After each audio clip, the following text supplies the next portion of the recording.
आईने मला तुझ्या खोलीत झोपायला सांगितले आहे. घरात खूप पाहुणे आहेत आणि झोपायला जागा नाही. अनुष्का संकोचत वेदांच्या खोलीपाशी आली आणि म्हणाली, आज्ञानी मुलगी, कुणाच्या खोलीत शिरण्यापूर्वी दार ठोठावतात. तुला कोणी शिष्टाचार शिकवले नाहीत का? तो घाईघाईने शर्ट घालत म्हणाला. वेदांत आणि अनुष्काचं लग्न महिन्याभरापूर्वी झालं होतं, पण निरोपाचा सोहळा झाला नव्हता. वेदांत या लग्नाने अजिबात आनंदी नव्हता. तो दुसऱ्या कोणाच्या तरी प्रेमात होता. तू खाली झोप, मी पलंगावर झोपतो. मध्यरात्रीच्या मुसळधार वादळाने आणि गडगडाट करणाऱ्या ढगांनी घाबरलेली अनुष्का वेदांतला बिलगली. पण जेव्हा वेदांतने डोळे उघडले तेव्हा पहिल्यांदाच त्याने तिला इतक्या जवळून पाहिले होते. तिला जवळून निहाळत तो तिच्या सौंदर्याच्या प्रेमात पडला. अनुष्काचा उष्ण श्वास जाणवताच वेदांत तिच्यावर वर्चस्व गाजवू लागला. अनुष्का किंचाळली, "श्श! आवाज करू नकोस. वेड्या मुली, मी तुझा नवरा आहे. गप्प बस." सकाळ अजून पूर्णपणे झाली नव्हती. पूर्वेकडून येणारा मंद सोनेरी प्रकाश पडद्यांच्या फटींमधून आत शिरून जमिनीवर पसरत होता. माळी पाईपने अंगणाला पाणी घालत होता आणि ओल्या मातीचा सुगंध उघड्या खिडकीतून आत येत होता. खोलीत चंदनाचा मंद सुगंध तरवळत होता, जे देवकी आई रोज सकाळी प्रार्थनेनंतर जाळत असत. वेदांत सिंगने आरशासमोर आपली टाय सरळ केली आणि तो बाहेर आला. त्याची पावले आपोआपच आईच्या खोलीकडे वळली. ही त्याची सवय होती. ऑफिसला निघण्यापूर्वी तो नेहमी आईला नमस्कार करून निघायचा, आशीर्वाद घेत असे. त्याने हळूच दार उघडले आणि आत मंद प्रकाश होता. देवकी पलंगाच्या कडेवर बसली होती. तिची बोटे एकमेकात गुंतलेली होती आणि तिची नजर समोरच्या भिंतीवर खिळलेली होती. जणू काही ती कोणत्या तरी अदृश्य गणितात हरवून गेली होती. आत शिरल्याबरोबर त्याने प्रणाम आई म्हटलं, नमस्कार केला आणि तिच्याजवळ बसला. त्याचा नमस्कार करून निघून जाण्याचा विचार होता, पण तिला दुःखी पाहून तो तिच्या शेजारी बसला. आनंदी राहा, असा प्रतिसाद आला, पण त्या आवाजात तो नेहमीचा जिव्हाळा नव्हता. वेदांतने तिच्या चेहऱ्याकडे काळजीपूर्वक पाहिले. तिच्या डोळ्यांखाली आलेली हलकी काळी वर्तुळे आणि ओठांवरचा थकवा त्याच्या लक्षात आला. तो पुढे सरकला. त्याने तिचा हात धरला. काय झालं? इतकी शांत का आहेस? कोणी काही बोललं का? काही घडलं का? देवकीजींचे डोळे क्षणभर चमकले आणि त्याच्याकडे बघून त्या गर्वाने म्हणाल्या, माझ्याशी काही बोलण्याची कोणाची हिंमत तरी आहे का? मी वेदांत सिंगची आई आहे. माझ्याकडे कोणी डोळे वटारून बघू शकत नाही. वेदांतच्या ओठांवर हलकेसे स्मित उमटले, पण लगेचच तो गंभीर झाला. मग हा उदासपणा का? तुला माहीत आहे की तू अशी शांत बसलेली मला आवडत नाही. तू नेहमी हसतमुखाने आदेश देताना मला आवडतेस. हे ऐकून देवकीजींनी एक दीर्घ श्वास घेतला आणि हळू आवाजात म्हणाल्या, कधी कधी परिस्थिती अशी येते की एखाद्या व्यक्ती काळजी करण्याशिवाय काहीही करू शकत नाही. खरं तर तुझ्या सुमित्रा आंटीचा फोन आला होता. तिला अनुष्काची खूप काळजी वाटत आहे. 2 साखरपुडे मोडले आहेत. लोक वाटेल ते प्रश्न विचारत आहेत. त्याने नजर खाली झुकवली. एवढ्या लहान वयात एवढा मोठा धक्का? सांभाळायला वडील नाहीत, भाऊ नाही, फक्त आईसोबत एकटं आयुष्य जगत आहे. आणि त्यात भर म्हणजे लोक आई आणि मुलगी दोघांनाही वायफळ बळबड करून त्रास देत आहेत. ते तिच्या आईला सांगत आहेत की तुमच्या मुलीमध्ये काहीतरी गडबड होती, म्हणूनच लग्नाचा प्रस्ताव नाकारला गेला. आता कोणालाच कळत नाहीये की ते दोन्ही प्रस्ताव पैशांमुळे नाकारले गेले होते.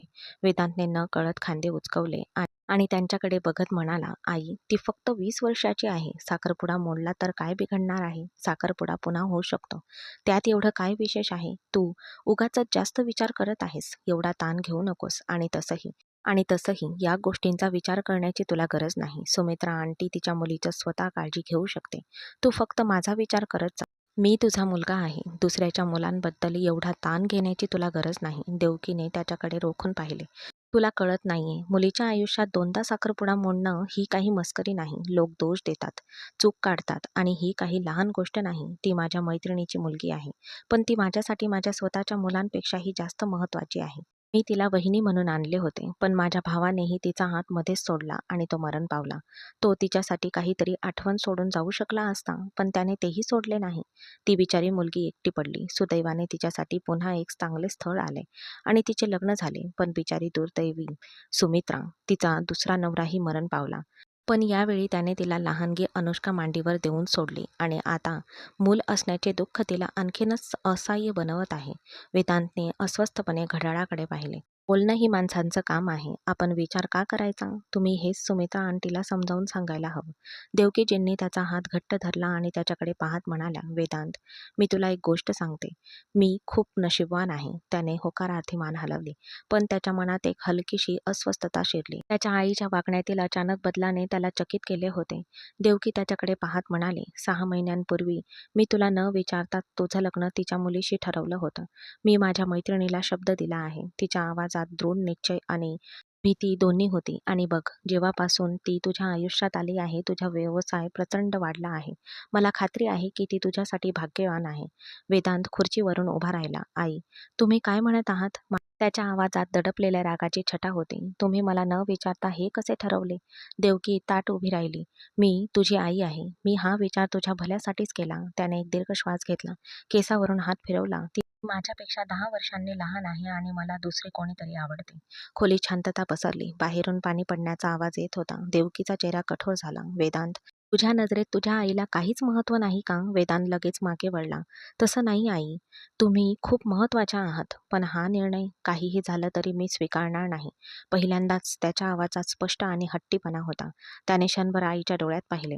जणू काही तो माफी मागत होता आणि जे जाहीर करत होता. मग तो वळून दरवाजाकडे निघाला. वेदांत, थांब. देवकीचा आवाज मागून आला पण तो थांबला नाही. दार हळूच बंद झाले होते. खोलीत शांतता पसरली. देवकीने डोळे मिटून एक दीर्घ श्वास घेतला. तिची बोटे अजूनही एकमेकात गुंतलेली होती. बाहेर सूर्य पूर्णपणे उगवला होता पण त्याचा प्रकाश तिच्या चेहऱ्यावर पडत नव्हता. दुसरीकडे या साध्या 2 खोल्यांच्या घरात सकाळ नेहमीच लवकर उजाळायची. अंगणात पसरलेला जुना गालिचा अजूनही ओलसर होता. धूळ उडू नये म्हणून सुमित्राने थोड्या वेळापूर्वीच त्यावर पाणी शिंपडले होते. स्वयंपाकघरातून उकळता चहाचा सुगंध दरवळत होता आणि प्रेशर कुकरच्या शिट्ट्यांनी शांतता भंग केली होती. भिंतीवर ओलाव्याचे हलके डाग होते, जे पांढऱ्या चुन्याने पूर्णपणे लपवले नव्हते. सुमित्राने अनुष्काच्या खोलीचा दरवाजा हळूच उघडला. खोली लहान पण सुबकपणे सजलेली होती. एका बाजूला लाकडी कपाट होती आणि दुसऱ्या बाजूला अभ्यासाचे टेबल होते, ज्यावर पुस्तकांचा आणि रंगीत मार्करचा ढीग पडला होता. अनुष्का आरशासमोर उभी राहून आपल्या दुपट्ट्याच्या चुन्या सावरत होती. तिची साधी वेणी बांधलेली होती आणि तिच्या चेहऱ्यावर किंचित असहाय्यता होती, जणू काही ती रोजच घाईत असते. एक काम कर, सुमित्रा थेट मुद्द्यावर आली. हे कपडे बदल आणि तुझ्या देवकी आंटीच्या घरी जा. आणि हो, आजची रात्र तिथेच थांब. अनुष्का आरशात आपल्या आईकडे दचकून बघत म्हणाली, का आई? मी तिथे का जाऊ? तुला तर माहीत आहेच की कॉलेजमध्ये किती काम आहे. परीक्षा जवळ आल्या आहेत. मी आता सुट्टी घेऊ शकत नाही. तिने खांद्यावर ओढणी टाकत वळून म्हटले. आणि आंटी ठीक आहेत. मी काल रात्रीच त्यांच्याशी बोलले. सुमित्रा तिच्याकडे शांतपणे पाहत राहिली. अनुष्का संकोचत म्हणाली, आणि मला वाटतं वेदांतला माझं तिथे असणं आवडत नाही. न गेलेलंच बरं. गप्प बस. सुमित्राचा आवाज चढला. वेदांतला तसं काही वाटत नाही. अनुष्का दचकली. आई, मी फक्त काही नाही. सुमित्रा पुढे आली. तिच्या हातातून पुस्तक घेतले आणि टेबलावर ठेवले. तिकडे जा आणि त्याच्या मागे मागे कर. त्याची सगळी कामं कर. समजलं? अनुष्काच्या चेहऱ्यावर गोंधळ स्पष्ट दिसत होता. पण का आई? तो माझ्यासाठी अनोळखी आहे. मी हे का करू? तुला मला काय सांगायचं आहे? सुमित्राच्या चेहऱ्यावर आता चिडचिड स्पष्ट दिसत होती. तुला काय झालंय अनुष्का? तुला त्याच्याशी लग्न करायचं नाहीये का? 2 साखरपुडे मोडले आहेत. ही काही शिल्लक गोष्ट आहे का? लोक तुझ्याबद्दल काय बोलतात याची तुला काही कल्पना आहे का? अनुष्काच्या डोळ्यात पाणी आले, पण तिचा आवाज ठाम होता. 2 साखरपुडे मोडले आहेत, 2 लग्न नाहीत. यात माझा काय दोष आहे? लग्न देवाच्या हातात आहे. जेव्हा व्हायचं असेल तेव्हाच होईल. मी कोणाही माणसाच्या मागे फिरू शकत नाही आई. मला थोडा आत्मसन्मान आहे. हे ऐकून ती चिडून म्हणाली, जर वेदांतने आता तुझ्याशी लग्न केलं नाही, तर तुझं कुठेही लग्न होणार नाही. सुमित्रा बोटे दाखवत म्हणाली, मी तुला समजावून सांगू की की तू त्याला तुझं आकर्षण दाखवलं पाहिजे. त्याला खुश ठेवलं पाहिजे. पुरुषांना हेच सगळं आवडतं. अनुष्का एक पाऊल मागे सरकली. तू काय बोलते आहे आई? मी असं काही करणार नाही. मी त्याला त्या नजरेने कधी पाहिलंच नाही आणि जर तू हे केलं नाहीस तर मी आत्महत्या करेन. सुमित्राचा आवाज कापरा झाला, पण तिचे शब्द ठाम होते. आई, अनुष्काचे हात थरथरत होते. तुला काय झालंय? तू असं का बोलते आहेस? अचानक सुमित्रा पुढे आली आणि तिने तिचा हात घट्ट पकडला. तिच्या पकडीत असहाय्यता आणि हट्टीपणा दोन्ही होते. मी तुझ्या मृत वडिलांची शपथ घेते. हो, मी सांगेन तसंच तुला करावं लागेल. तुला वेदांशी लग्न करावंच लागेल आणि त्याला तुला पटवून द्यावं लागेल. समजलं? काही क्षणांसाठी खोलीत शांतता पसरली. भाजीवाल्याचा आवाज बाहेर रस्त्यावर घुमत होता. पण आत मात्र जणू वेळच थांबली होती. अनुष्काच्या डोळ्यात पाणी दाटून आले आणि तिने ओठ आवळून मान खाली घातली. सुमित्राने तिचा हात सोडला आणि ती दाराकडे निघाली. आता कपडे बदलून जा, उशीर करू नकोस. दरवाजा धाडकन बंद झाला तेव्हा अनुष्का तिथेच उभी राहिली. आरशात तिचा चेहरा लालबुंद झाला होता आणि डोळे पाणावले होते. थरथरत्या हातांनी तिने आपला दुपट्टा काढला आणि ती स्नानगृहाकडे निघाली. प्रत्येक पावलावर जणू एक अज्ञात ओझे होते. सकाळ नेहमीप्रमाणे सुरू होती, पण तिच्या मनात मात्र सर्व काही बदलले होते. वेळ हळूहळू जात होती. आईच्या सांगण्यावरून ती तिची आंटी देवकीजी यांच्या घरी आले होते आणि आईने तिला लगेचच तिच्या मुलाचा आवडता पदार्थ बनवायला लावले होते. दुपारचा सूर्य वाड्याच्या अंगणावर थेट तळपत होता. बाहेरचा वरांडा थंड होता, पण स्वयंपाकघरातील चुलीच्या उष्णतेमुळे वातावरण जड झाले होते. मोठ्या ओट्यावर मसाल्याचा सुगंध दरवळत होता. अनुष्का चमच्याने हळुवारपणे भात ढवळत होती आणि तिच्या कपाळावर घामाचे थेंब जमा झाले होते. हलका पाऊस पडत होता. ती आल्यापासून देवकीजी अधूनमधून स्वयंपाकघरात येऊन एकच गोष्ट पुन्हा पुन्हा सांगत होत्या. बाळा, तुला वेदांतला पटवून द्यावं लागेल. ही तुझ्या आईची इच्छा आहे. मी तुझ्या आईपुढे शरणागती पत्करली आहे. आता तू समजून घेतलं पाहिजेस. अनुष्का अनेकदा हळू आवाजात म्हणाली होती. आत्याजी, नाती अशी बनत नाहीत, कुणावर जबरदस्ती करून. पण देवकीजी प्रत्येक वेळी हाताच्या इशाऱ्याने तिला गप्प करत होत्या. तू अजून लहान आहेस. तू जग पाहिलं नाहीस. मुलीला पुरुषाला कसं पटवून द्यावं हे माहीत असायला हवं. ती विचारात गढून गेली होती. तेव्हा तिला बाहेरून पावलांचा आवाज ऐकू आला. आई, वेदांचा आवाज वरांड्यात घुमला. आई, कुठे आहात? तो स्वयंपाकघराच्या दिशेने घाईघाईने आला, पण दारातच थांबला. अनुष्काला समोर पाहून त्याचा चेहरा बदलला आणि त्याच्या कपाळावर आठ्या पडल्या. अनुष्का आश्चर्याने मागे वळली. तू कधी आलीस? आणि स्वयंपाकघरात काय करत आहेस? मी आज सकाळी आले. नजर खाली झुकवत ती म्हणाली. मी तुझ्यासाठी स्वयंपाक करत आहे. मी बिर्याणी बनवली आहे. तू खाणार का? वेदांत थंडपणे हसला. एक गोष्ट लक्षात ठेव, तुझ्या आणि माझ्यात काही बरोबरी नाही. मला दुसरी कोणीतरी आवडते आणि मी तिच्याशीच लग्न करणार आहे. त्याचे शब्द थेट आणि कठोर होते. अनुष्काच्या हातातला चमचा किंचित थरथरला. तू माझ्यापेक्षा 10 वर्षांनी लहान आहेस. आपल्या मर्यादेत राहणे चांगले. तो एक पाऊल पुढे आला आणि हे जे काही नाटक चालले आहे, माझा आवडता पदार्थ बनवणे, माझ्या आईच्या मागे फिरणे, माझ्या आईला रडवणं बंद कर आणि इथे येणं हे सगळं थांबव. अनुष्काने लगेच मान वर केली.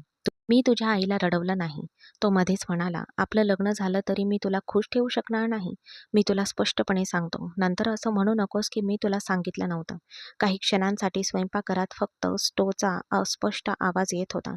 अनुष्काने कसंबसं स्वतःला सावरलं. तसं नाहीये.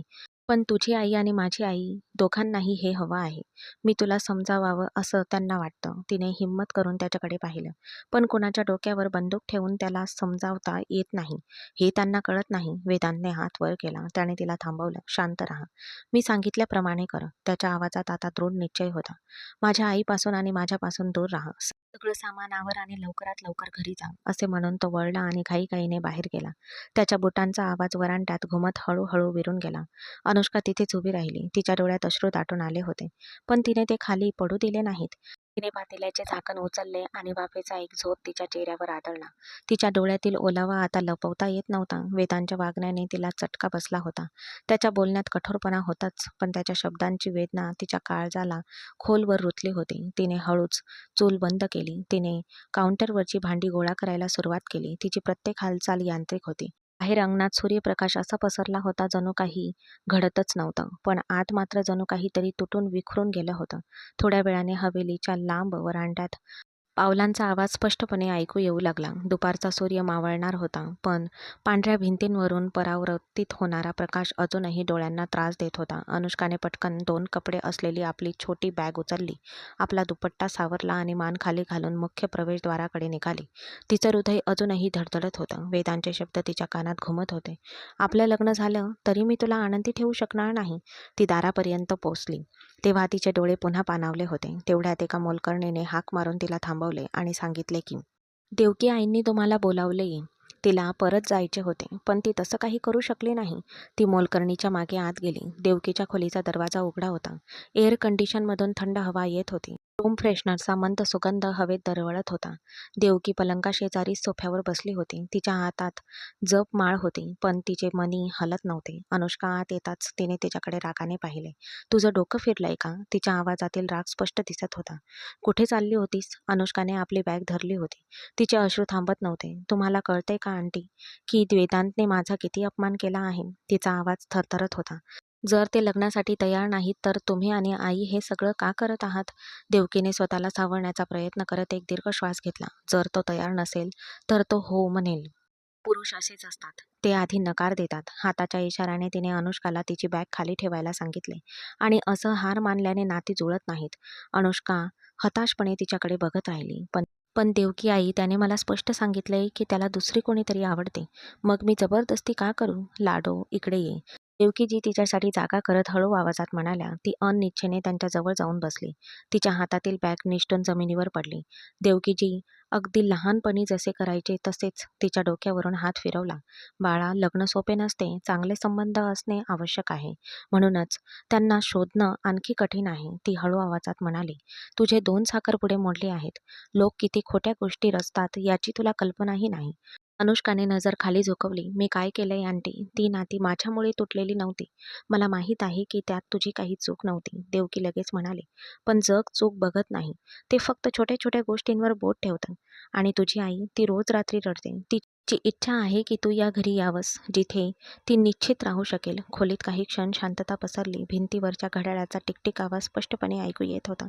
पण आंटी, कोणावर जबरदस्ती करून लग्न लावलं जाऊ शकतं का? मला स्वतःला तसं नकोय. त्याला मी आवडत सुद्धा नाही. देवकीने तिच्याकडे तोंड वळवले. आवड नंतर निर्माण होते, पण आदर आणि सोबत महत्वाची आहे. वेदांत हट्टी आहे, पण मनाने वाईट नाही. तू धीर धरलास तर तो तयार होईल. जर तो तयार झाला नाही तर? तिचा आवाज जेमतेम ऐकू येत होता. तो होईल. देवकी आत्मविश्वासाने म्हणाली. फक्त शांत राहा. तुझ्या आईला जे हवं ते करू दे. कधी कधी मुलीला थोडं नमतं व्हावं लागतं. संसार थाटणं सोपं नसतं. अनुष्काने आपले अश्रू पुसले. तिच्या मनात ते प्रश्न तसेच होते, पण तिला शब्द सुचत नव्हते. होकारार्थी मान डोलावण्याचेही धाडस न करता ती शांतपणे ऐकत राहिली. देवकीने तिच्या खांद्यावर हात ठेवला. आता तुझी बॅग थेट परत ठेव. तू कुठेही जाणार नाहीस. हे तुझंच घर आहे, समजलं? अनुष्काने हळूच तिच्या बॅगकडे मग दाराकडे पाहिले. बाहेरच्या वरांड्याला दिवा बंद होत होता. तिने तिची बॅग उचलली, भिंतीला टेकवली आणि शांतपणे बसली. खोली शांत होती, पण तिच्या मनात एक अशी घालमेल चालू होती जी ती कोणालाही सांगू शकत नव्हती. वेळ हळूहळू सरत होता. नेहमीप्रमाणे संपूर्ण दिवस सरला होता आणि रात्र झाली होती. वेलीच्या बाहेरील अंगणातील पिवळ्या प्रकाशामुळे भिंतीवर लांब सावल्या पडत होत्या. वर आकाश निरभ्र होते, पण आतले वातावरण जड होते. वेदांत थेट ऑफिसमधून आला होता.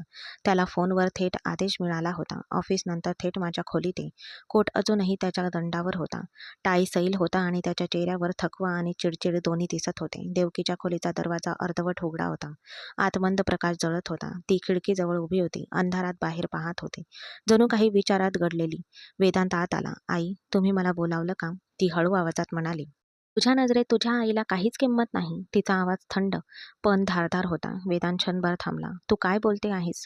ती आता वळली. तिच्या डोळ्यात राग स्पष्ट दिसत होता. मी त्या मुलीला तुझ्यासाठी बोलावलं आहे, तर तू तिच्याशी इतकं उद्धटपणे वागणार का? ती माझ्याकडे रडत होती. वेदांतचा जबडा आवळला. मी तुला आधीच सांगितलं आहे की मला यात रस नाही, आणि तू हे लक्षात ठेव. जर तुला रस नसेल तर तू तिचा अपमान करणार का? देवकीने रागाने विचारले. हो, नक्कीच. त्याचा आवाज चढला. जेव्हा जेव्हा मी तिला पाहीन तेव्हा मी तिला स्पष्ट करून सांगेन की माझा तिच्याशी काहीही संबंध नाही. तिची आई आणि ती स्वतःचं आयुष्य खराब करत आहेत, जे मी सहन करू शकत नाही. तू काय बोलतेस? देवकीच्या डोळ्यात पाणी आले. तुझ्या नजरेत तुझ्या आईला काही स्थान नाही. वेदांतने काळजीने आपल्या केसांवरून हात फिरवला. आई, उगाच फापट पसारा करू नकोस. मग ठीक आहे, ती अचानक म्हणाली. मी आजच ही गोष्ट संपवून टाकते. मी एक काम करते, म्हणजे माझं प्रकरण इथेच संपवते. मग कोणीही तुझ्यावर किंवा माझ्यावर बोटं दाखवणार नाही. असं म्हणत ती रागाने साईड टेबलकडे गेली. ड्रॉवर उघडला आणि एक छोटी बाटली बाहेर काढली. वेदांतची पावलं आपोआपच जलद झाली. आई, तो धावला आणि तिच्या हातातून बाटली हिसकावून जमिनीवर फेकून दिली. बाटली तडकली आणि घरंगळली. त्याने लगेच आईच्या खांद्याला पकडले. काय झालं तुला? हा कसला बालिशपणा? देवकीजीने हात सोडवण्याचा प्रयत्न केला. मला सोड. तुझी निवड तुझ्या आईपेक्षा जास्त प्रिय आहे का? तसं नाहीये. वेदांच्या आवाजात आता कठोरतेपेक्षा जास्त असहाय्यता होती. पण तू मला जबरदस्ती का करत आहेस? ती सोफ्यावर बसली. आपले अश्रू पुसत ती म्हणाली. अनुष्का, मला तुझ्यापेक्षा प्रिय नाही, पण मी माझ्या सन्मानाला जपते आहे. मी माझ्या मैत्रिणीला वचन दिले आहे. ती मैत्रीण जी माझ्या भावाची शेवटची आठवण आहे. वचन दिले आहे हे संपूर्ण जगाला माहीत आहे. आता जर मी मागे हटले तर लोक काय म्हणतील? खोलीत शांतता पसरली. ती खूप चांगली मुलगी आहे वेदांत. ती तुला आनंदी ठेवेल. तू माझ्यासाठी सर्वात महत्त्वाचा आहेस. म्हणजेच मी तिला तुझ्यासाठी निवडलं आहे. तुझ्यावर माझा एवढाही हक्क नाही का? वेदांतने डोळे मिटले. एक दीर्घ श्वास घेतला. तुझा पूर्ण हक्क आहे आई. मी तुझा आदर करतो. पण कृपया मला दुसरी कोणीतरी आवडते. मी तिच्यासोबत माझे आयुष्य घालवण्याचा निर्णय देखील घेतला आहे. देवकी सरळ उभी राहिली आणि त्याच्याकडे बघत म्हणाली, आणि मी सुद्धा तुझ्यासाठी दुसऱ्या कोणाला तरी निवडलं आहे. तो तिला थोडा वेळ समजावत राहिला. लग्न काही जबरदस्तीने होत नाही. जर माझं मन तयार नसेल तर. मन नंतर तयार होतं. ती मध्येच म्हणाली, आधी मान-सन्मानाचा प्रश्न आहे. वेदांत थकून एक खुर्ची ओढून खाली बसला आणि त्याने मान झुकवली. तुला का समजत नाही? मला सगळं समजतं. तिचा आवाज आता मृदू पण ठाम होता. फक्त तुला कळत नाही की जेव्हा मी वचन देते आणि नंतर त्यावर फिरते, तेव्हा माझ्या मनावर काय बीतते आणि लोक काय म्हणतील? ते बराच वेळ शांत राहिले. घड्याळाचे काटे पुढे सरकत होते. अखेरीस वेदांतने मान वर केली आणि तिच्या डोळ्यात पाहिले. हार मानण्याचा एक थकवा त्याच्या मनात होता. मी हो म्हटलं तर तुला आनंद होईल का?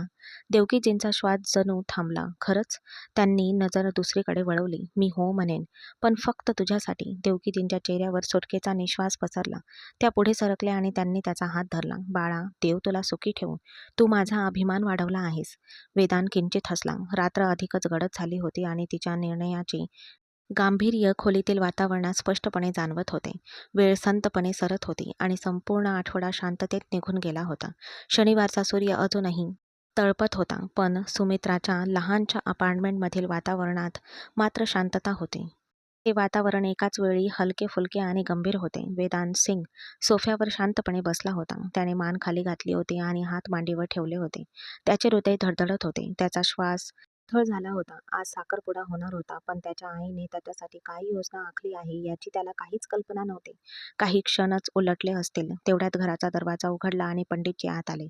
आश्चर्याने वेदांतचे डोळे विस्फारले. त्याने नकळतपणे आपल्या आईकडे पाहिले, जी पुढे येऊन त्याच्या शेजारी बसली आणि तिने त्याचा हात हातात घेतला. "तू प्रस्तावाला होकार दिला आहेसच, तर लग्नाला काय हरकत नाही ना बाळा?" देवकीजीच्या आवाजात आत्मविश्वास आणि किंचित कठोरपणा दोन्ही होते. वेदांतने आपली नजर वर केली. घाबरले पण स्पष्ट दिसत होते. "आई, हा कसला नाटकपणा आहे? तू मला म्हणाली होतीस की आपण एक छोटासा साखरपुडा करू. मग हे लग्नाचं बोलणं कुठून आलं?" देवकीजींनी त्याच्या चेहऱ्याकडे निरखून पाहिले. "वेदांत, तू मला लग्न करण्याचं वचन दिलं आहेस, तर आता कर किंवा नंतर कधीतरी कर. काय फरक पडतो? हा माझ्यावर अन्याय आहे आई.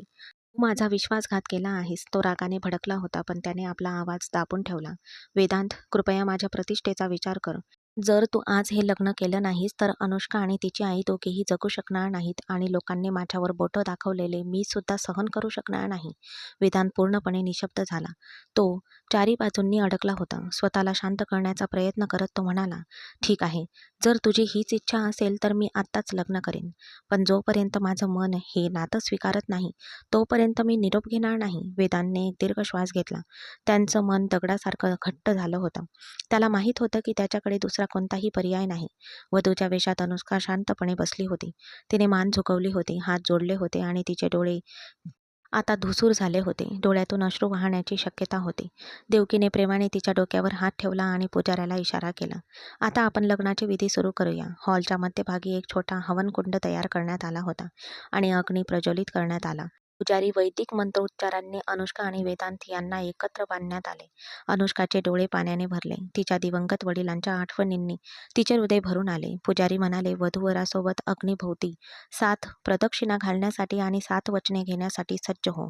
तिने धैर्य एकवटले, डोळे मिटले, होकारार्थी मान हलवली आणि थरथरत्या पावलांनी उठून वेदांच्या मागे अग्निभोवती प्रदक्षिणा घातली.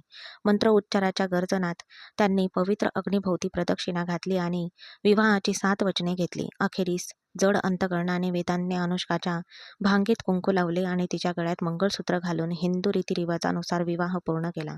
वेदांतचा चेहरा गंभीर होता. त्याला माहीत होते, आजच्या निर्णयापासून कोणीही सुटू शकणार नव्हते.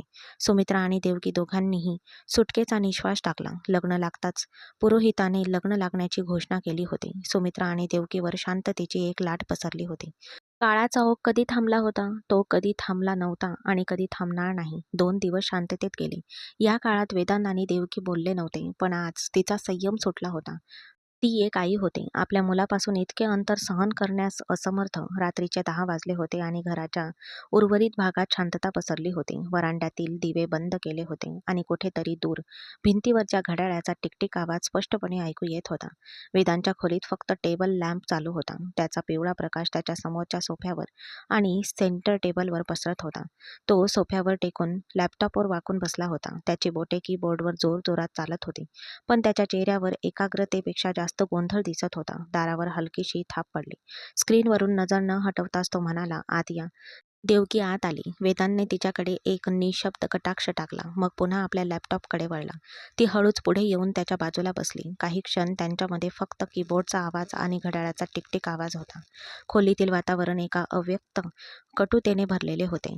देवकीने हात पुढे करून त्याच्या डोक्यावर ठेवला. "तू तुझ्या आईवर अजून किती काळ रागवणार आहेस?" तिचा आवाज हळू होता, पण आतून जड होता. "मी असा कोणता गुन्हा केला आहे की तू तुझ्या आईवर इतका रागावला आहेस? तुला काय झालंय वेदांत? मी इतकी वाईट आहे का?" वेदांतची बोटे थांबली. "एक आई आपल्या मुलासाठी एक निर्णय सुद्धा घेऊ शकत नाही का? मी असा कोणता गुन्हा केला आहे की तू इतका रागावला आहेस की 2 दिवसापासून माझ्या खोलीत आला देखील नाहीस?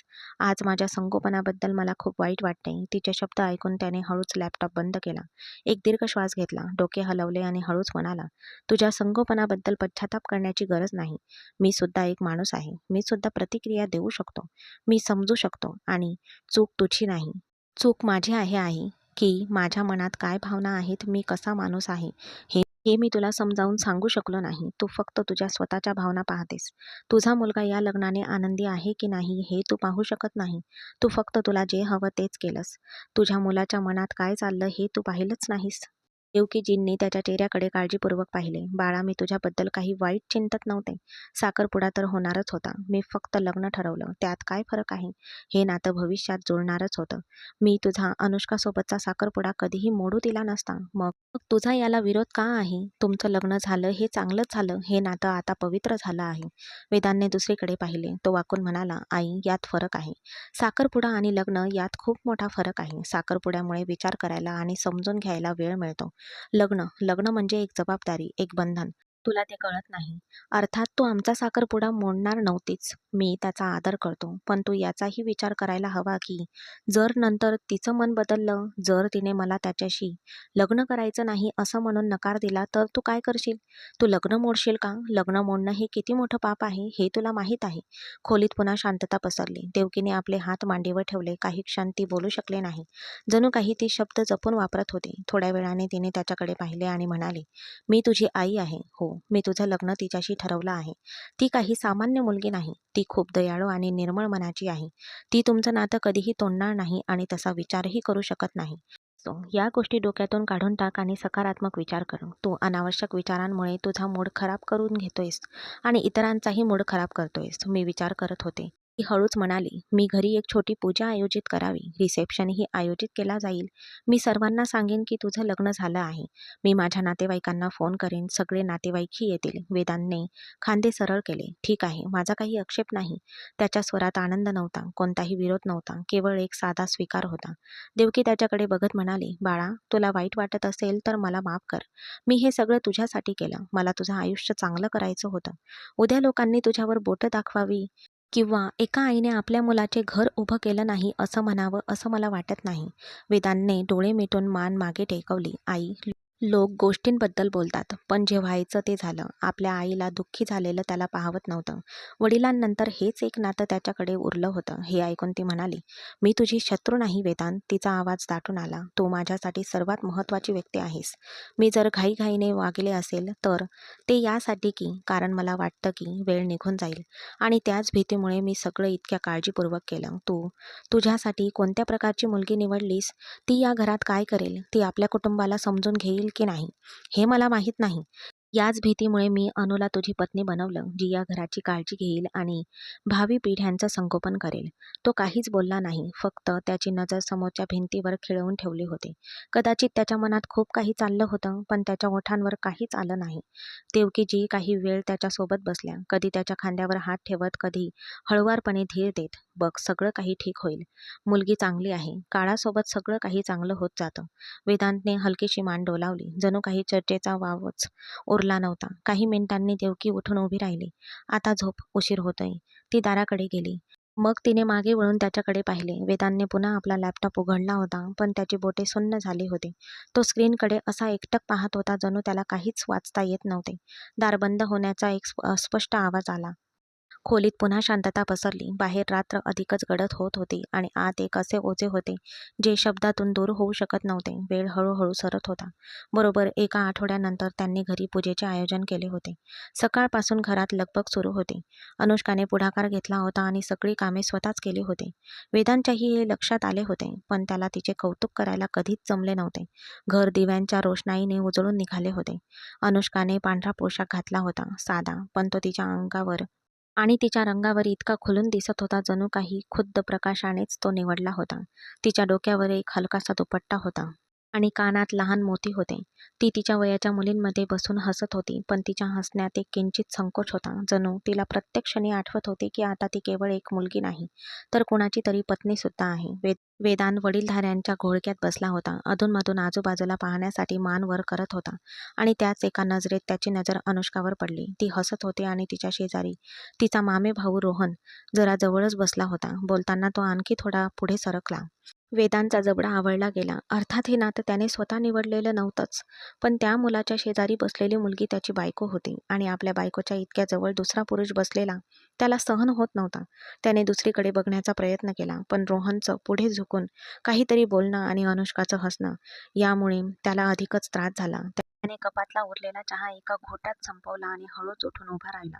तो थेट त्यांच्या शेजारी येऊन थांबला. त्या मामेभावांनी आदराने थोडी जागा करून दिली. त्याचा आवाज हळू होता, पण त्याचा सूर असा होता की अनुष्का लगेच दचकली. "ऐक, किचनमध्ये ये आणि माझ्यासाठी कॉफी बनव." अनुष्काने आश्चर्याने त्याच्याकडे पाहिले. "आत्ताच?" "हो, आत्ताच."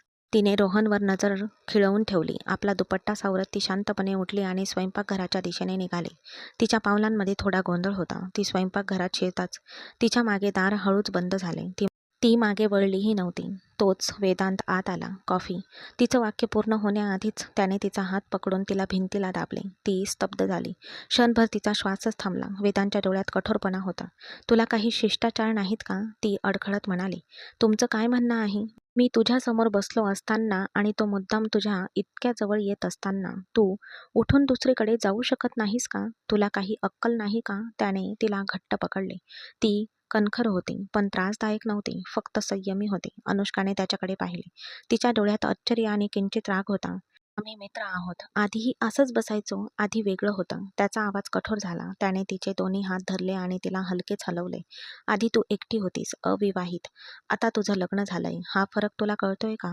ती गप्प झाली. तिने नजर खाली केली, पण तिच्या आवाजात सौम्य विरोध होता. "मी काहीही चुकीचं केलं नाही." वेदांतने स्वतःला सावरण्याचा प्रयत्न करत एक दीर्घ श्वास घेतला. "चुका नेहमीच कृतीमुळे होत नाहीत, त्या परिस्थितीमुळेही होतात. लोक बघत असतात, कुजबुजत असतात.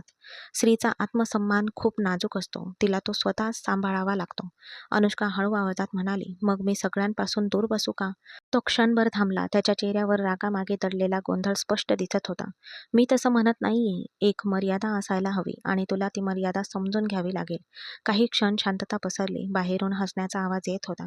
स्वयंपाकघराच्या पिवळ्या प्रकाशात ते दोघे एकमेकांच्या अगदी जवळ उभे होते, पण त्यांच्यामध्ये एक अलिखित भिंत होती. वेदांतने आपली पकड सैल केली. "माझ्याबरोबर ये. आता मोठ्यांसोबत बस." अनुष्काने "हो" असं म्हणत मान डोलावली. ती त्याच्या मागे गेली. तिची पावले सावकाश होती, जणू काही ती या नव्या नात्याचे ओझे तोलत होती. वेदांत गंभीर चेहऱ्याने समोर नजर खिळवून सरळ चालत होता.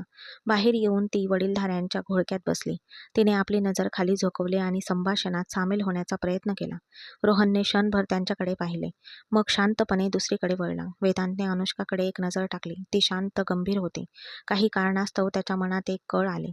तो या लग्नाने आनंदी नव्हता. त्याने हा निर्णय मनापासून स्वीकारला नव्हता, पण दुसऱ्या कोणालाही आपल्या हक्कांमध्ये ढवळाढवळ करू देणे त्याला सहन होत नव्हते.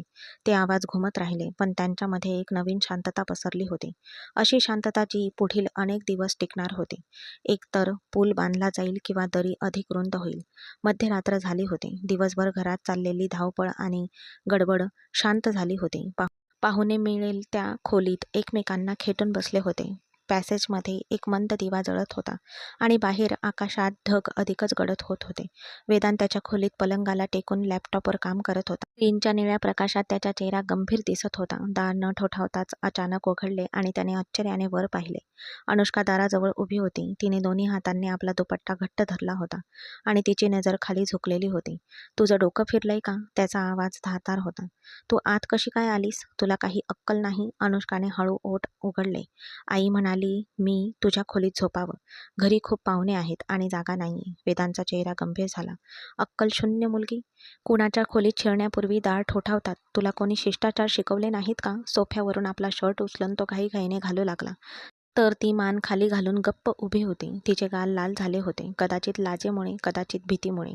तो तल्लीन होऊन म्हणाला, आणि हो, तू खाली झोप, मी पलंगावर झोपतो. हो, ती हळू आवाजात म्हणाली. तिने खोलीच्या कोपऱ्यातून एक अतिरिक्त गादी आणि चादर काढली आणि जमिनीवर आथरू लागली. तिची प्रत्येक हालचाल संकोचाने होत होती. जणू तिला कळतच नव्हते की कुठे पाहावे आणि कुठे पाहू नये. तो पुन्हा लॅपटॉपच्या कामात व्यस्त झाला, पण त्याची बोटे कीबोर्डवर पूर्वीसारखी सहजपणे फिरत नव्हती. थोड्या वेळाने त्याने लॅपटॉप बंद केला, दिवा बंद केला आणि तो पलंगावर आडवा झाला. खोलीत अंधार पसरला. फक्त खिडकीतून येणारा मंद प्रकाश शिल्लक होता. वेळ हळूहळू सरत होता. बाहेर अचानक जोरदार वाराचा वाहू लागला. मग थेंबांचा आवाज आला आणि पाहता पाहता मुसळधार पाऊस सुरू झाला. विजेच्या एका लखलखाटाने खोली क्षणभर उजळून निघाली आणि त्यानंतर लगेचच मोठी मेघगर्जना झाली. अनुष्का दचकून जागी झाली. तिचा श्वास जलद झाला होता. पुढच्या गडगडाटाने ती नकळतपणे उठून उभी राहिली. पुन्हा एकदा प्रकाश झोत दिसताच ती घाबरून सरळ पलंगाकडे धावली. वेदांत गाढ झोपला होता. अचानक त्याला आपल्या बाजूला कोणीतरी असल्याची जाणीव झाली. वेदांत त्याने डोळे उघडले तेव्हा अनुष्का त्याला बिलगून होते. अंधारात अंधार शोधणाऱ्या लहान मुलाप्रमाणे तिने आपले हात त्याच्या शर्टला हलकेच घट्ट धरले होते. तो तिला इतक्या जवळून पहिल्यांदाच पाहत होता. विजेच्या एका लखलखाटाने तिचा सुंदर चेहरा क्षणभर उजळून निघाला. तिचे डोळे मिटलेले होते. भीतीने तिच्या लांब पापण्या ओल्या झाल्या होत्या आणि तिचे मखमली ओठ किंचित थरथरत होते. हे काय आहे? त्याने आपल्या मंदावलेल्या हृदयाची धडधड लपवली. अर्धवट रागाने आणि अर्धवट आश्चर्याने विचारले. अनुष्काने आपले अश्रूंनी भरलेले डोळे उघडले आणि त्याच्या डोळ्यात पाहत विनवणी केली. प्लीज, मला खूप भीती वाटते. बाहेर मोठा गडगडाट होतोय. मला फक्त तुझ्यासोबत इथे राहू दे. तिचा आवाज थरथरत होता. ती खरोखरच घाबरली होती. बाहेर आणखी एक मोठा गडगडाट होताच अनुष्काने भीतीने डोळे घट्ट मिटून घेतले आणि वेदांच्या शर्टवरील तिची पकड घट्ट झाली. वेदांतने एक खोल, दाहक श्वास घेतला आणि त्याचा हात आपोआप अनुष्काच्या कमरेभोवती घट्ट झाला. मी तुझ्यासाठी आणि तुझा कोण आहे हे तुला माहीत आहे का? वेदांतचा आवाज आता मृदू, खोल आणि मखमली झाला होता. आणि आपलं नातं खरं आहे. वेदांतच्या जवळच्या जड आवाजाने, लाजेने अनुष्काने गाल लाल झाले. हृदयाची धडधड वाढत असताना तिने लगेच थोडे दूर जाण्याचा प्रयत्न केला, पण पलंग लहान होता आणि वेदांच्या बाहूंचा घेर त्याहूनही मोठा आणि घट्ट होता. कृपया, मी सध्या इतक्या जवळीकतेसाठी तयार नाही. तिचे डोळे भीतीने भरले होते. केवळ विजेच्या चमकनेने नाही, तर वेदांच्या बदललेल्या रोमॅन्टिक वृत्तीच्या अवस्थेनेही. वेदांत धुंद नजरेने तिच्या चेहऱ्याकडील चढ उतारकडे पाहत राहिला. तो भावनांनी ओतप्रोत भरलेला एक तरुण होता. आजपर्यंत कोणत्याही मुलीच्या जवळ इतक्या जवळ तो गेला नव्हता. पहिल्यांदाच त्याला एखाद्या मुलीची कोमल उपस्थिती इतकी जवळून जाणवली. मग त्याच्या आतल्या भावना आपोआप उंच पडू लागल्या. शरीराचा प्रत्येक अवयव अनियंत्रित होऊ लागला. हृदयाचे ठोके जोरजोरात पडू लागले.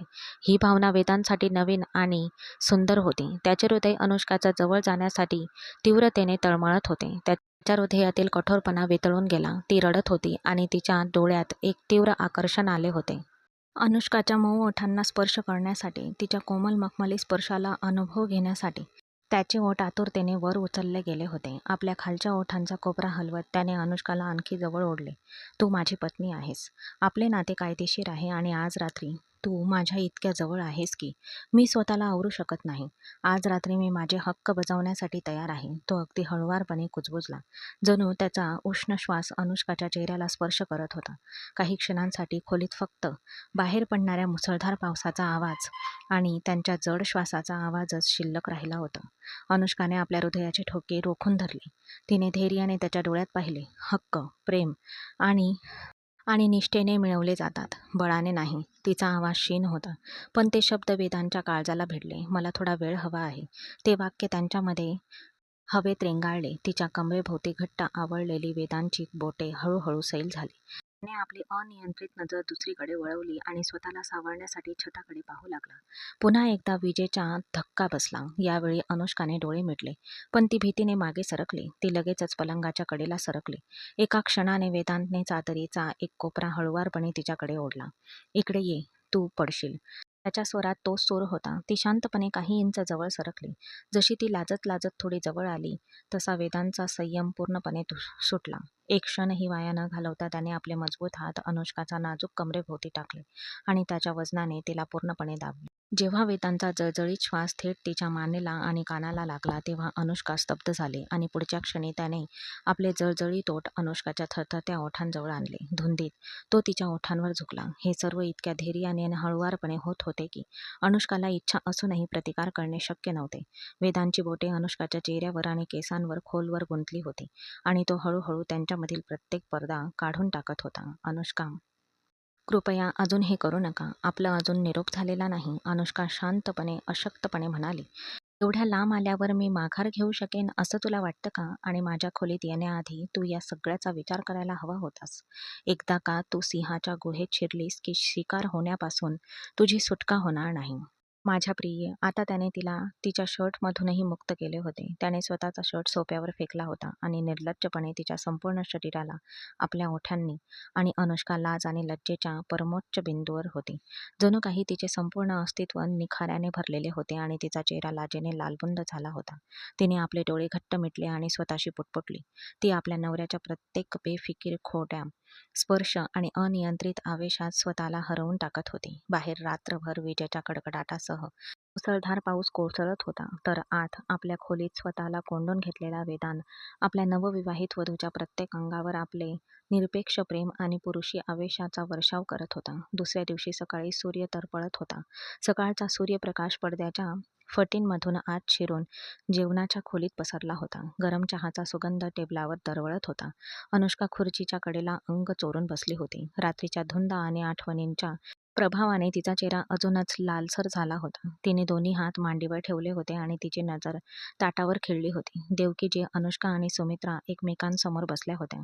कप ठेवताना सुमित्राने तिच्याकडे पाहिले आणि म्हणाली, "देवकी, मी नाश्ता करून तिला घेऊन जाते. मग पुढे काय करायचे ते तू सांग. शक्य झाल्यास निरोपाची तारीख लवकरच ठरव. बघ, ती सुद्धा मोठी होत आहे, त्यामुळे मला माझ्या जबाबदाऱ्यांपासून लवकरात लवकर मोकळं व्हायचं आहे." अनुष्काने कपवरची पकड घट्ट केली आणि ओठ मिटले, पण काहीच बोलली नाही. देवकीने हळूच मान डोलावली.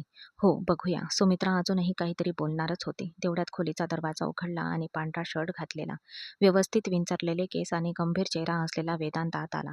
त्याची नजर थेट टेबलावर बसलेल्या 3 स्त्रियांवर पडली. काही पावले पुढे आला आणि सावित्री आंटीकडे बघत तो म्हणाला, "निरोपाची तारीख ठरवण्याची गरज नाही." खोलीत शांतता पसरली. तिघांच्याही नजरा त्याच्यावर खिळल्या होत्या. तो येऊन अनुष्काच्या खुर्चीमागे उभा राहिला. त्याचा आवाज स्पष्ट आणि स्थिर होता. "निरोप तर आधीच झाला आहे. तुम्ही दोघांनी तिला काल रात्री माझ्या खोलीत पाठवलं आणि आता आमच्यात नवरा-बायकोचे संबंध झाले आहेत." अनुष्काचे हात थरथरले आणि कपबशीतून एक बारीक आवाज आला. तिने लगेच मान खाली घातली. तिचा चेहरा लाजेने पूर्णपणे लाल झाला होता आणि तिची नजर जमिनीवर खिळली होती. वेदांचे इतके स्पष्ट आणि बेफिकीर विधान ऐकून अनुष्काचे हात जोरजोरात थरथरले. कप आणि बशी एकमेकांवर आदळले आणि एक मोठा आवाज झाला. अनुष्का पूर्णपणे खचील आणि शरमेने लगेचच मान खाली घातली. तिचा संपूर्ण चेहरा, कान आणि मान लाजेने टोमॅटोसारखी लाल झाली होती आणि मनातल्या मनात ती वेदांतला हजारो शिव्या देत होती. "किती निर्लज्ज, निर्लज्ज माणूस आहे हा. रात्रीची अशी गुपिते कोणी आपल्या आई आणि सासूबाईंसमोर काढतं का? या माणसाला लाज अजिबात वाटत नाही." दरम्यान वेदांतचा मोकळा आणि स्पष्ट कबुली जवाब ऐकून देवकी आणि सुमित्रा या 2 वृद्ध स्त्रियांच्या चेहऱ्यावर लाजेची हलकी लाली उमटली. त्यांनी अस्वस्थपणे आपली नजर खाली झुकवली, पण हा संकोच निराधार होता. त्यानंतर लगेचच त्यांच्या मनात एक असीम शांती आणि समाधानाची भावना पसरली. सुमित्राच्या डोळ्यात आनंदाची एक चमक दिसली आणि तिने मनातल्या मनात देवाचे आभार मानले. देवकीच्या चेहऱ्यावर दिलासा दिसला. जणू काही एक मोठी चिंता टळली होती. वेदांत पुढे म्हणाला, "म्हणून काळजी करू नका. मी तिला सांभाळून घेईन." त्याने क्षणभर अनुष्काकडे पाहिले, मग सुमित्रा आंटीला म्हणाला, "आणि हो, आता रिसेप्शनची तारीख ठरवली जाईल. मी लवकरच रिसेप्शन आयोजित करतो. पाहुण्यांना आमंत्रित करणे हे सामाजिकदृष्ट्या आवश्यक आणि पारंपरिक दोन्ही आहे." सुमित्रा आंटीने लगेच होकारार्थी मान हलवली. हो, तुम्ही म्हणाल तसेच होईल. देवकी, मी निघते. तू तुझ्या सुनेला तुझ्यासोबत ठेव. अनुष्काने आश्चर्याने मान वर केली. आई, मी अजून या सगळ्यासाठी तयार नाही. कृपया माझं ऐक. गप्प बस. वेदांचा आवाज खंबीर होता, पण मोठा नव्हता. तू माझ्यासोबतच राहशील. सुमित्रा आंटी, तिची काळजी करू नका. अनुष्काचे ओठ किंचित उघडले, पण ती बोलू शकली नाही. तिने आपल्या आईकडे पाहिले. तिच्या डोळ्यात एक स्पष्ट विनवणी होती. सुमित्राने क्षणभर आपल्या लेकीकडे पाहिले, मग नंतर दुसरीकडे नजर वळवली. बाळा, तुझ्या नवऱ्याचं घर हे हे तुझं खरं घर आहे. आता तुझा नवरा जिथे म्हणेन तिथे तू राहशील. तिने आपल्या साडीचा पदर सावरला आणि हळू खुर्चीवरून उठली. देवकी सुद्धा उभी राहिली. सुमित्रा, काळजी करू नकोस. ही आता माझी जबाबदारी आहे, सुमित्रा थोडक्यात म्हणाली. तिने होकारार्थी मान हलवली. मग मागे न पाहता ती दाराकडे गेली. ती दिसेनाशी होईपर्यंत अनुष्काची नजर दारावर खिळलेली होती. जेवणाच्या खोलीत काही क्षण भयान शांतता पसरली. वेदांतने एक खुर्ची ओढून घेतली आणि चहाचा कप उचलून बसला. जणू काही आता काहीच विशेष घडले नव्हते. अनुष्काचा श्वास जड झाला होता आणि ती हळू आवाजात म्हणाली, तुम्ही हे सगळं का म्हणालात? तो तिच्याकडे न पाहता म्हणाला, ते आवश्यक होतं. आपल्याला हे संभाषण संपवायचं होतं. पण मी तुला सांगितलं ना, हा विषय आता संपला आहे. त्याने कप टेबलावर ठेवला. आता रिसेप्शनची तयारी कर. देवकीजी हळूच आवाजात म्हणाल्या. बाळा, ती नवीन नवरी आहे. तिला थोडा वेळ दे. वेदांतने आईकडे पाहिले, मग आपली नजर खाली झुकवली. तिला वेळ मिळेल, पण आपण यावर बोलूया. स्पष्टता करणे महत्त्वाचे होते. अनुष्काने गप्पपणे तिचे ताट बाजूला सारले. भूक आधीच शमली होती. सकाळचा ऊन तिला झोंबत होते. रात्रीचा अंधार सर्वत्र पसरला होता. वेदांत त्याच्या खोलीत शिरला. दार बंद होताना एक हलकासा करकर आवाज आला. वेदांतने त्याचा कोट बाजूला ठेवला आणि 2 पावले पुढे टाकले. अनुष्का त्याच्या समोर सोफ्यावर बसली होती. तिचा दुपट्टा अश्रूंनी भरलेला होता. तिचे खांदे किंचित थरथरत होते. तिचे हुंदके म्हणजे तिचा संयम तुटण्याचा आवाज होता. जणू कोणीतरी आतून एक तार खेचली होती. तो तिच्या जवळ आला आणि थांबला. काय झाले? त्याच्या आवाजात कठोरपणा कमी आणि गोंधळ जास्त होता. तू विनाकारण का रडत आहेस? अनुष्का, तिने मान वर केली. तिचे डोळे लाल झाले होते. मी उगाच अश्रू ढाळत नाहीये. वेदनेने तिचा आवाज दाटून आला होता. हे अश्रू वेदनेमुळे वाहत आहेत. जर एखादी स्त्री अशा व्यक्तीशी लग्न करते ज्याला दुसरी कोणी आवडते, तर तर ते तिला तिथेच तोडून टाकते. वेदांतने भुवया उंचावल्या. तुला कोणी सांगितलं की मला कोणीतरी आवडतं? तो एक पाऊल पुढे आला. मी कधी कुठल्या मुलीचं नाव घेतलं किंवा सगळ्यांना तिची ओळख करून दिली का? ती नकळतपणे म्हणाली. तुझी आई. मग ती थांबली. जणू काही शब्द तिच्या तोंडातून निसटले होते. ती मला सांगत होती की तुला कोणीतरी आवडतं आणि तू स्वतःही त्या मुलीचा अनेकदा उल्लेख केला आहेस. वेदांत तिच्या शेजारी सोफ्याच्या कडेला बसला. त्याचा कोपर त्याच्या गुडघ्यावर ठेवलेला होता आणि त्याची नजर अनुष्काच्या ओल्या चेहऱ्यावर खिळली होती. तो हळूच पुढे सरकला आणि आपल्या बोटांनी तिचे वाहणारे अश्रू पुसत अतिशय खोल मखमली आवाजात म्हणाला, मी आईला शांत ठेवण्यासाठी खोटं बोलायचो.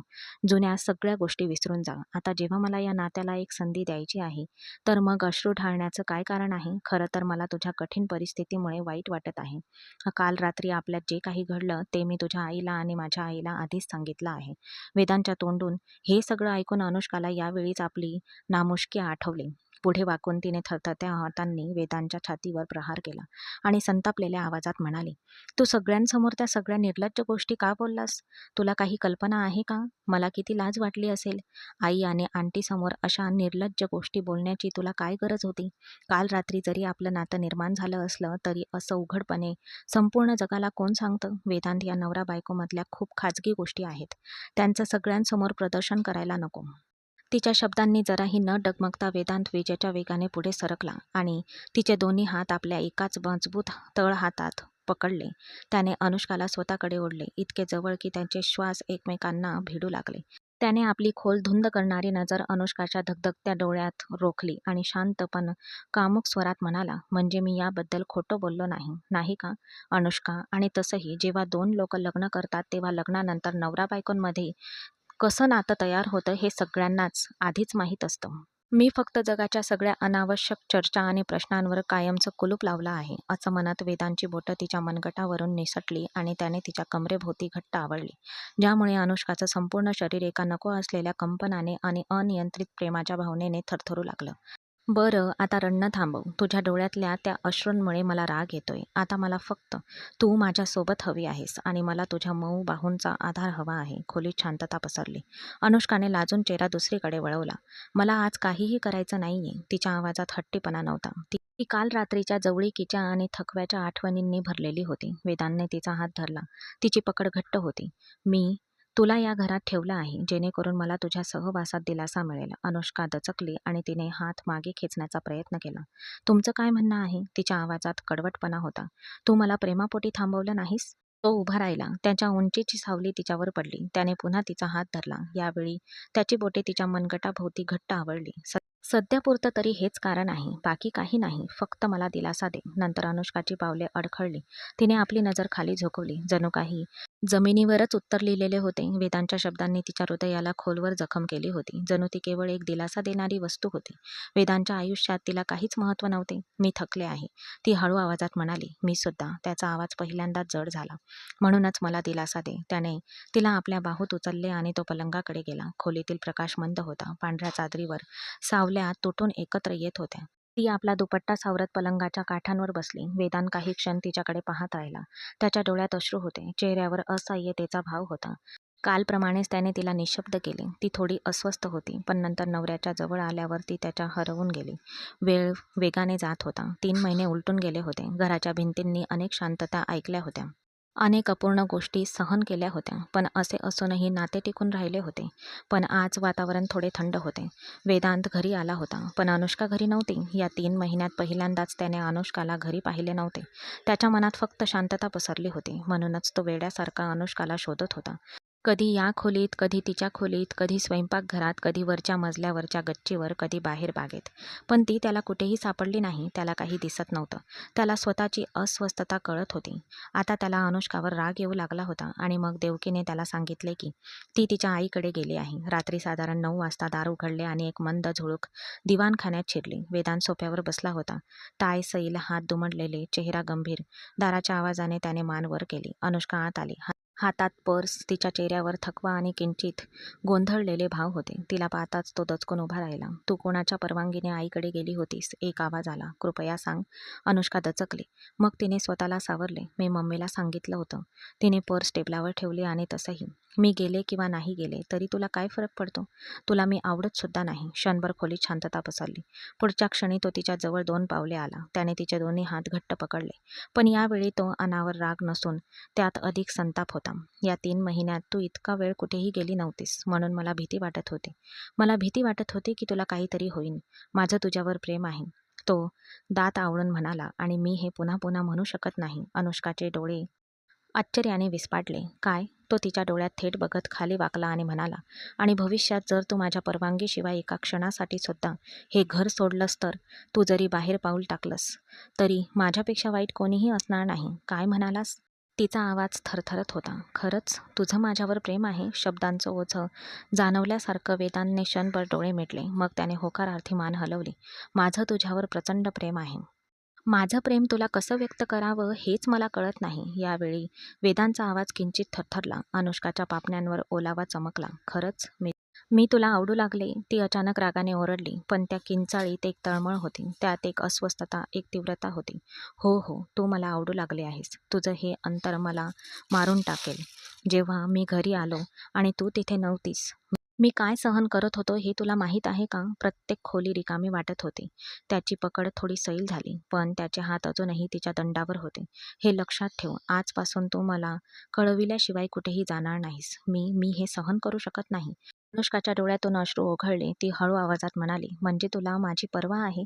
तो हताशपणे हसला. वेडी, तुला काहीच फरक पडत नाही. तू मला वेड लावलेस. पुढच्या क्षणी त्याने तिला स्वतःकडे ओढले आणि तिला मिठी मारली. त्याच्या हातांची पकड घट्ट होती, पण त्यात पूर्वीसारखा कडवटपणा किंवा जबरदस्ती नव्हती. ती होती काहीतरी गमावण्याची भीती आणि ते परत मिळवण्याचा स्वीकार. अनुष्का त्याच्या छातीला बिलगली. ती रडली. तिच्या अश्रूंनी त्याचा शर्ट भिजला. काय झालं? त्याने मान खाली घालून विचारले. तू आता का रडत आहेस? उचकी देत ती म्हणाली. हे शब्द ऐकण्यासाठी मी रोज रात्री मनापासून प्रार्थना केली. देवाने मला माझ्या प्रेमाजवळ पुन्हा एकत्र आणले. वेदांतने तिच्या केसांवरून हात फिरवला आणि मलाही. तो थोडा मागे सरकला. तिचा चेहरा आपल्या हातात घेतला. कदाचित सुरुवातीला माझी चूक झाली. मी हे नातं स्वीकारलं, पण मनापासून नाही. पण तू या 3 महिन्यात मला पूर्णपणे बदलून टाकलं आहेस. तुझं मौन, तुझी सहनशीलता. मी तुझ्यापुढे हार मानली. अनुष्का हलकेच हसली. तिचे अश्रू अजूनही वाहत होते. प्रेम म्हणजे जिंकणं किंवा हरणं नसतं. तो पहिल्यांदाच मनमोकळेपणाने हसला. म्हणजे आपलं नातं पुन्हा जुळलं. कायमचं, ती हळू आवाजात म्हणाली. दिवाणखान्यात मंद प्रकाश होता आणि बाहेरची रात्र अविश्वसनीय शांत होती. 3 महिन्यांचे गैरसमज, अहंकार आणि हट्टीपणा या एका रोमॅन्टिक क्षणात जणू वितळून गेले होते. जे नातं एकेकाळी जबरदस्तीने सुरू झाले होते, ते आता खऱ्या वचनबद्धतेवर आधारले होते. आयुष्याने त्यांना एक मौल्यवान धडा शिकवला होता. प्रेम हे घोषणेने नव्हे, तर एका खोल भावनेने सिद्ध होते आणि जेव्हा हृदय खऱ्या अर्थाने शरण जाते, तेव्हा नाते ओझे न राहता एक सुंदर आश्रयस्थान बनते.